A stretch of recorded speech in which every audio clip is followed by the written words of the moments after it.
இந்த யமுனை மடுக்குள்ளே இருந்து தியானம் செய்திருக்கிறான். எதற்கு தியானம் செய்திருக்கிறான்? அதான் கேள்வி.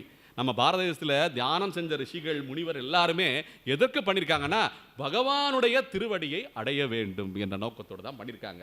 அதற்கு பேர் என்ன சொல்லுவாங்க? மோக்ஷம் என்று சொல்லுவாங்க.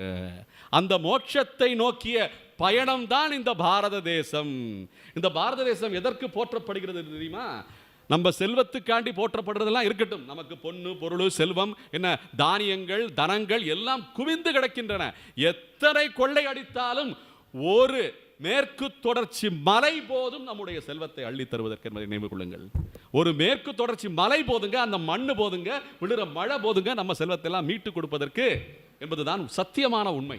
என்ன அடியன் கொஞ்சம் ஒரு வாரத்துக்கு முன்னாடி என்ன நம்ம ஆரியங்காவ் கோயில் இருக்குல்ல, அங்கே பகவதி அம்மன் சொல்லி புஷ்கலா தேவின்னு சொல்லுவாங்க.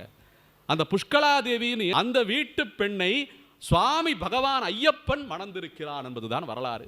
அந்த நிகழ்வின் அந்த ஒரு வைபவமாக இந்த மாதத்திலே, மார்கழி மாதத்திலே என்ன அந்த மண்டல பூஜை அபிஷேகம் முடியுதுல சபரிமலையில், அந்த நேரத்தில் இந்த புஷ்கலா தேவிக்கும் ஐயப்பனுக்கும் திருமண வைபவம் நடக்குமா. அப்போ அந்த மலையை போய் அந்த திருமண வைபவத்தை பார்க்கலாம்னு சொல்லி அப்படியே அந்த பக்கம் போனால், ஆரியங்காவிலிருந்து கிட்டத்தட்ட ஒரு 23 கிலோமீட்டர் தாண்டி மலை மேலே ஏறி ஒரு பள்ளத்தாக்கில் இறங்குதுங்க. அந்த வளாகத்துங்களை பார்த்தா எத்தனை தோட்டங்கள், எத்தனை தோட்டங்கள், ரம்யமான ஓடைகள், என்ன ஆனந்தமான சொர்க்கம் அப்படின்னு நினைக்கணும் நம்ம. அந்த அளவுக்கு இருக்கு, ஆனந்தமா இருக்கு. அந்த மேற்கு தொடர்ச்சி மலையில் இருக்கிற ஒரு பகுதி எப்படி இருக்கும் பாருங்க.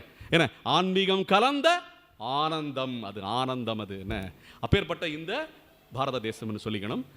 அந்த